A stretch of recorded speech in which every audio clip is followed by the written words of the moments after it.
এক ভদ্রলোক তার অফিসের এক সহকর্মীকে জিজ্ঞেস করলেন, আচ্ছা, আপনার সুখী দাম্পত্য জীবনের রহস্যটা কি, তা একটু খুলে বলবেন?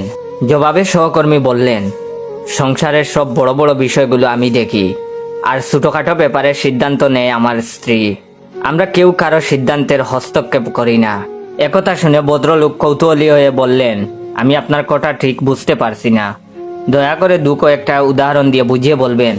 তখন তার সহকর্মী ব্যাখ্যা করলেন, ছোটখাটো বিষয় যেমন কোন গাড়িটা কিনবো, কত টাকার সঞ্চয় করব, সুপার মার্কেটে কখন যাব, ছুটিতে কখন কোথায় বেড়াতে যাব, বাসায় কি রকমের সোফা, ফ্রিজ, টিভি, এসি কিনবো, মাসের খরচ কত হবে, বাচ্চাদের কোন স্কুলে পড়াবো, কাজের লোক রাখবো কিনা ইত্যাদি।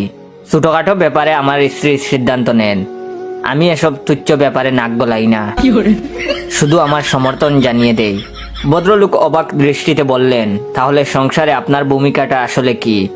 তখন সহকর্মী নির্লিপ্তভাবে বললেন, আমি সিদ্ধান্ত নেই সব বড় বড় ব্যাপারে, যেমন আমেরিকার পররাষ্ট্রনীতি কেমন হওয়া উচিত, দেশের রাজনীতি কোন দিকে যাবে, বৈশ্বিক অর্থনৈতিক মান্দা থেকে উত্তরণের উপায় কি, পরবর্তী বিশ্বকাপ জিতবে কোন দল, আর্জেন্টিনা নাকি ব্রাজিল, কি কি পদক্ষেপ নিলে ভারত পাকিস্তান সম্পর্ক স্বাভাবিক হতে পারে, দেশের ক্রিকেট দলের ক্যাপ্টেন কাকে বানানো যায়, কিভাবে রাশিয়া ইউক্রেন যুদ্ধ থামানো যায়, ইত্যাদি ইত্যাদি। আর আমার এসব সিদ্ধান্ত নিয়ে কোনোদিন আমার স্ত্রী মাথা ঘামায় না। ভদ্রলোক অবাক হয়ে কিছুক্ষণ সহকর্মীর দিকে তাকিয়ে দেখে বললেন, ভাই, আপনাকে তো মেডেল দেওয়া দরকার।